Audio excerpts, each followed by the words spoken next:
ओम शांति। आज प्यारे मीठे भगवान की मीठी मुरली मंथन की डेट है 11 जनवरी 2021।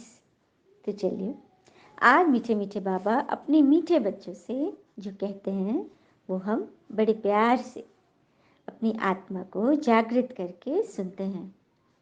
तो हम सभी ओम का उच्चारण करते हैं एकदम शांत मन से।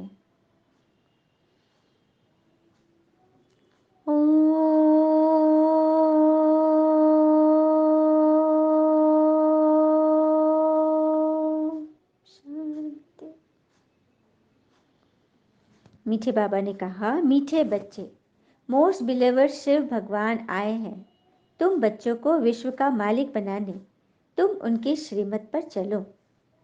भगवान खुद अपने मुख से कह रहे हैं कि मैं तुम्हारा मोस्ट बिलीवर्ड, सबसे प्यारा।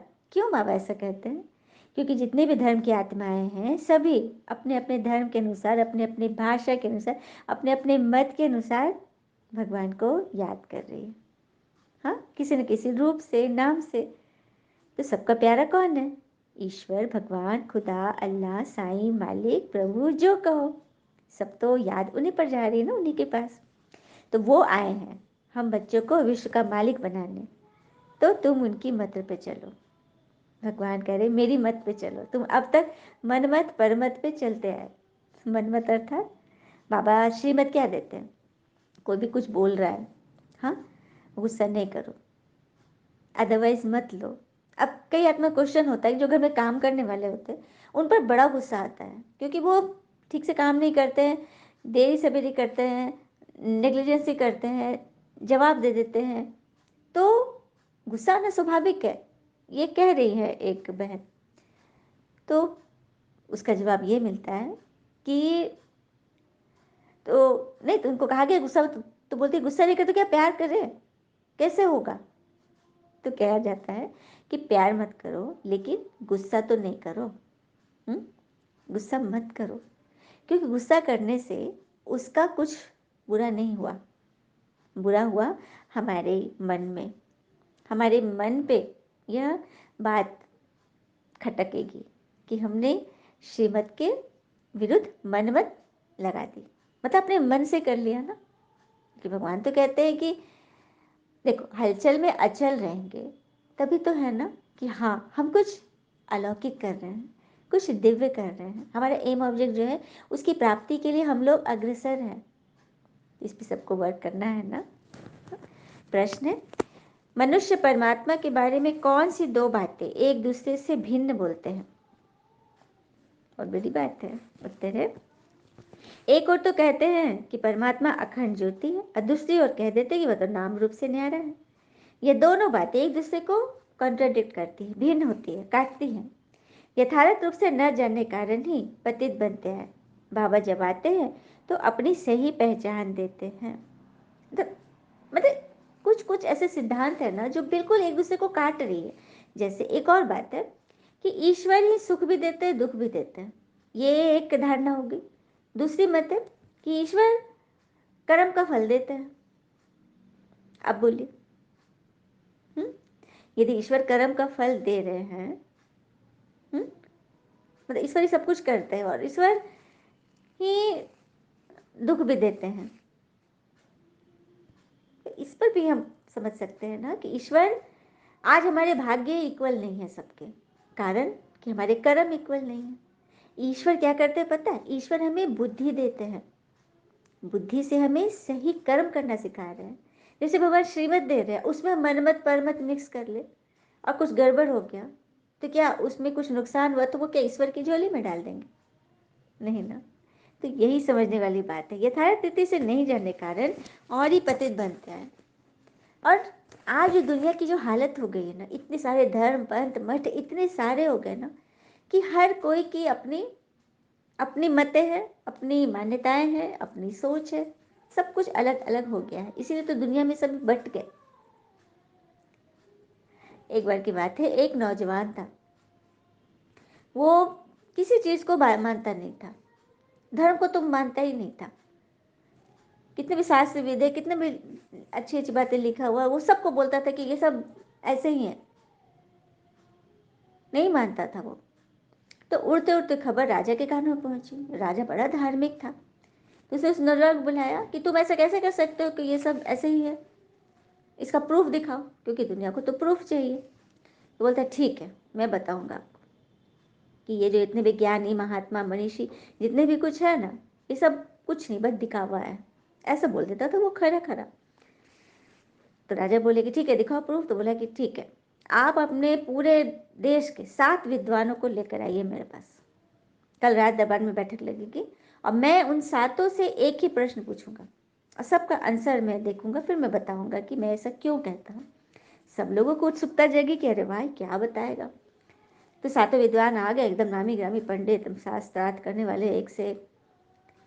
सबको उन्होंने एक कागज कलम दिया और एक प्रश्न पूछा कि रोटी क्या है।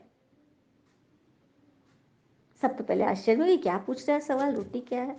तो नहीं नहीं, सिंपल सा सवाल है, लेकिन इसका जवाब में ही सारा रहस्य छिपा हुआ है, आंसर। तो सब लिखना शुरू किया। एक ने लिखा रोटी भूख मिटाने की एक वस्तु है, भोजन की चीज़ है। दूसरे ने लिखा कि रोटी आटे और जल का मिश्रण है। तीसरे ने लिखा यह गेहूं से बना हुआ मतलब सुपाच्य भोज्य पदार्थ है।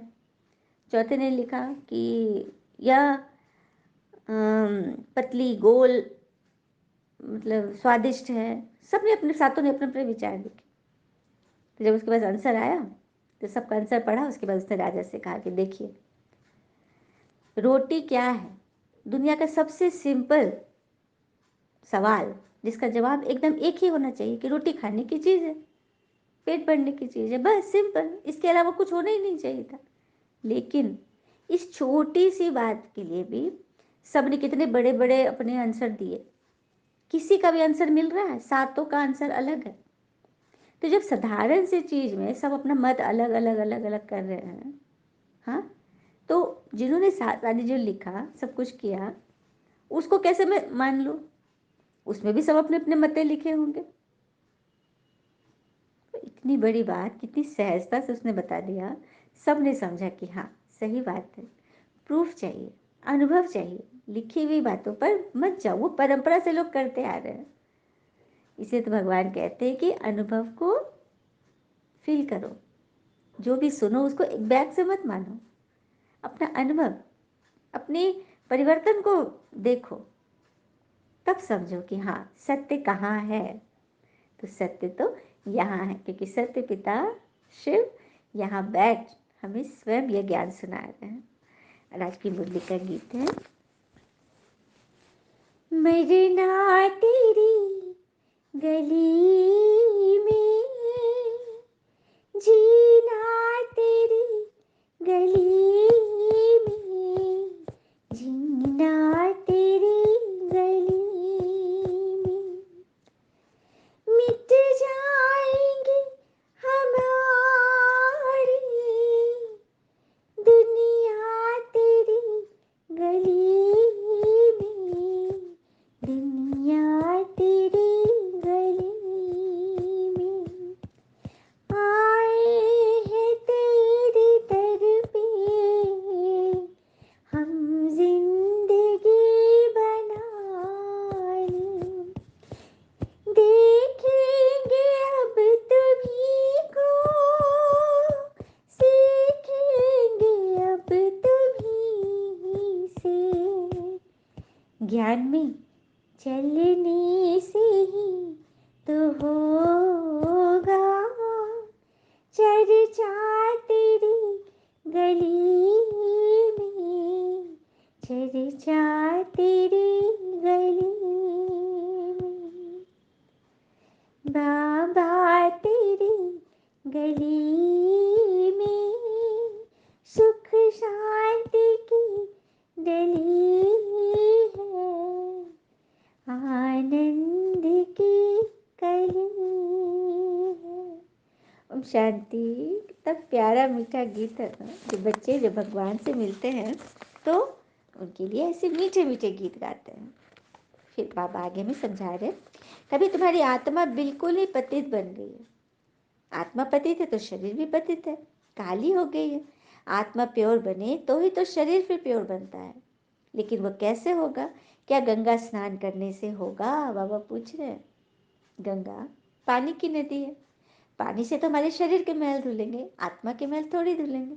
यदि आत्मा के सभी की आत्मा के मैल धुल जाए तो फिर भगवान पतित पावन को आने की तो दरकार ही नहीं, क्योंकि सब ने यहाँ अपने मैल धो लिए, आत्मा पवित्र हो गई, घर चलने लायक हो गई। तो ऐसा तो नहीं होता ना, तभी तो भगवान को आना पड़ता है, यह ज्ञान सुनाए हमें पावन बनाने। फिर बाबा आगे कह रहे कि मैं ही हाईएस्ट अथॉरिटी और गॉड फादरली गवर्नमेंट हूँ, जो साथ में धर्मराज भी हूँ। बाबा ने कह दिया कि मैं फादर हूँ तो धर्मराज भी हूँ। आत्मा ही कहती है ना, हाँ कहती आई ना कि मुझ निर्गुण हारे में कोई गुण नहीं, तुम सर्वगुण संपन्न। हाँ, हम नीच कपटी कामी चरणों की धूल आरतियों में यही तो गाते हैं ना। लेकिन कहना चाहिए ये सब पिता के आगे, भगवान के आगे, और कहते हैं देवता माना भाइयों के सामने। किसी भी बच्चे को वसीयत जायदाद किससे मिलती है? पिता से मिलती है, गार्जियन से मिलती है, न कि ब्रदर से।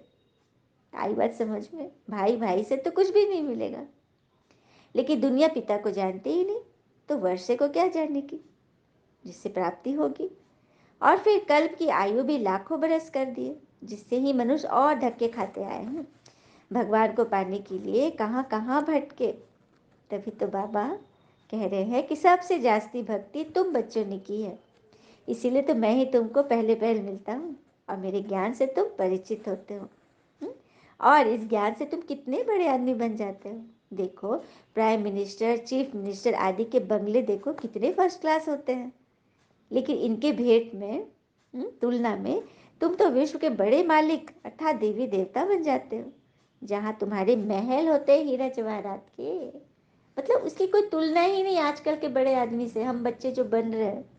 वो बाबा कह रहे हैं अच्छा, मीठे मीठे बच्चों प्रति भगवान की नमस्ते, हम बच्चों की भी प्यारे शिव पिता को नमस्ते।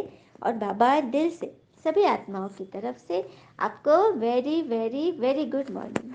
धारणा के लिए मुख्य सार है, पहली पॉइंट, फूलों के बगीचे में चलना है, इसीलिए खुशबूदार फूल बनना है, किसी को भी दुख नहीं देना है, एक पारलौकिक पिता से श्रीमत पर चलना है, उनकी श्रीमत पे चलना है, फूलों के बगीचे में चलना है, मतलब गार्डन ऑफ फ्लावर पैराडाइज। तो खुशबूदार फूल बनेंगे ना, कांटे तो वहाँ जाएंगे नहीं। दूसरी पॉइंट, शिव बाबा प्यारे ते प्यारा है, उस एक को ही याद करना है, सुखदाता भगवान से सारे सुख ले लेना है। हाँ, हम चाहते तो है सुखी बनना, लेकिन उसके लिए हम वो नियम नहीं फॉलो करते जो भोलानाथ हमसे कहते हैं। और कहते भी है ना कि ईश्वर को भोलानाथ क्यों कहते हैं? क्योंकि जिनको संसार मंद बुद्धि बेवकूफ अर्थात मतलब सीधा समझती है, भोला समझती है, वह उन्हीं को तो धरती पर आकर ईश्वरीय ज्ञान देते हैं और विश्व का बड़ा आदमी बना देते हैं। कितनी बड़ी बात है ना, इसीलिए तो उन्हें भोलानाथ कहते हैं, भोलों का बाबा है। और एक बात और भी है, धर्म चाहे जो भी हो अच्छे इंसान बनो, क्योंकि हिसाब किताब हमारे कर्म का होगा, धर्म का नहीं, है ना। चलिए हम सभी बाबा से वरदान लेते हैं। अपने आप को कुछ पल के लिए एकदम शांत चित्त करें, क्योंकि भगवान अब हमें वरदान देने वाले हैं। क्योंकि वरदान जितनी एकाग्रता से हम लेंगे और उसे सारे दिन में याद करेंगे, स्वमान के रूप में उसकी माला पिरोए मन में रखेंगे, तो वो फलीभूत होगा। बाबा ने कहा, इस लोक के लगाव से मुक्त बन अव्यक्त वतन का सैर करने वाले उड़ता पंछी भव। इस लोक के लगाव से मुक्त बन अव्यक्त वतन का सैर करने वाले उड़ता पंछी भव। अर्थात बुद्धि रूपी विमान से अव्यक्त वतन व मूल वतन का सैर करने के लिए उड़ता पंछी बनो। मूल वतन अर्थात परम धाम। अपनी बुद्धि के विमान से, मन बुद्धि से पहुंच जाओ ऊपर भगवान के पास, तो उड़ता पंछी बनेंगे तभी तो, हल्के रहेंगे तभी तो। बुद्धि द्वारा जब चाहो वहां पहुंच जाओ। यह तब होगा जब बिल्कुल इस लोक के व्यर्थ बातों से एकदम उपराम रहोगे, हल्के रहोगे। यह असार संसार है, इस असार संसार में किसी भी चीज़ की कोई कामना नहीं रखनी, कोई एक्सपेक्टेशन नहीं। एक्सपेक्टेशन पर बहुत सुंदर बात है कि एक सास है, उसके सामने बेटी भी है, बहू भी है। बेटी भी वैसे ही काम कर रही है, बहू भी कर रही है, लेकिन उसकी सोच किस तरफ ज़्यादा ढलेगी? बेटी के लिए वो फ्री है, लेकिन वही काम बहू कर रही है तो वहाँ पे उसे गड़बड़ हो रहा है, क्योंकि बेटी के साथ एक्सेप्टेंस है, स्वीकार्यता है, मेरी बेटी है, और बहू के साथ नॉन एक्सेप्टेंस। तो नींव ही कमजोर है विचार की। एक ही काम दोनों कर रहे हैं, लेकिन हमारी सोच, जड़ जो है ना, वही अगर वीक है, नींव ही मजबूत नहीं है, तो फिर रिश्तों में आत्मीयता और मधुरता कहाँ से आएगी? तो यही कारण हो रहा है, ये समझना है। तो बुद्धि से बिल्कुल क्लीन एंड क्लियर रहिए, बराबर तराजू का पलड़ा हमारा बराबर है हर रिश्ते के साथ, है ना। फालतू की बातों में जाना बंद करो। इस रौरव नरक में जाने का संकल्प भी स्वप्न में नहीं आया। मतलब व्यर्थ की बातों में, मतलब निंदा शिकायत स्तुति में भी नहीं जाना है। कोई आपकी बड़ाई करा, उसको भी स्वीकार नहीं करो। यदि आप स्तुति स्वीकार करेंगे तो निंदा भी स्वीकार करेंगे। एकदम उपराम हर चीज भगवान को सौंप दो, क्योंकि यहाँ अपनी महिमा स्वीकार कर ली तो वहाँ महिमा आपकी कम हो जाएगी। और यहाँ की महिमा तो बस लंगड़ा मान है, आज मान दे रहे हैं, कल अपमान हो जाएगा। जरा आपने किसी की इच्छा के विरुद्ध थोड़ा सा भी काम किया, तुरंत आपकी निंदा शुरू हो जाएगी, क्योंकि यहाँ किसी को सच्चा मान देना आता ही नहीं, क्योंकि सभी देहधारी हैं, है ना। इसलिए इससे उपराम रहे और उड़ता पंछी बन परम धाम, घर, मूल वतन, सूक्ष्म वतन की सैर करते रहे और खुश रहे। स्लोगन: अपने चेहरे और चलन से सत्यता की सभ्यता का अनुभव कराना ही श्रेष्ठता है। बाबा तो हमेशा कहते हैं चेहरे और चलन को बोर्ड बनाओ। दुनिया में भी कोई अच्छी चीज़ होती है, उसका विज्ञापन कितना दिखाते हैं, कितनी तरह से लुभाते हैं ना, कि लोग उनको देखें, कोई सिनेमा का हो या कोई खरीदारी वस्तु की हो। तो इसीलिए आपका ज्ञान कोई कैसे सुनेंगे जब आपका चेहरा और चलन एकदम पावरफुल हो। हाँ, मतलब इम्पैक्ट पड़े लोगों पर, आपको देखकर, आपको सुनकर सबके मन की घंटियाँ बज जाए, है ना। तो ऐसे सत्यता की सभ्यता का अनुभव पहले खुद को करो। हम खुद कोई भोजन टेस्ट करेंगे तभी तो किसी को बताएंगे ना कि ये टेस्टी है। तो बस यही करना है और कराना है। अच्छा, ओम शांति। शुक्र मीठे बाबा, वो बाबा के प्यारे प्यारे बच्चे। Thank you Baba. All is well always. ओम शांति।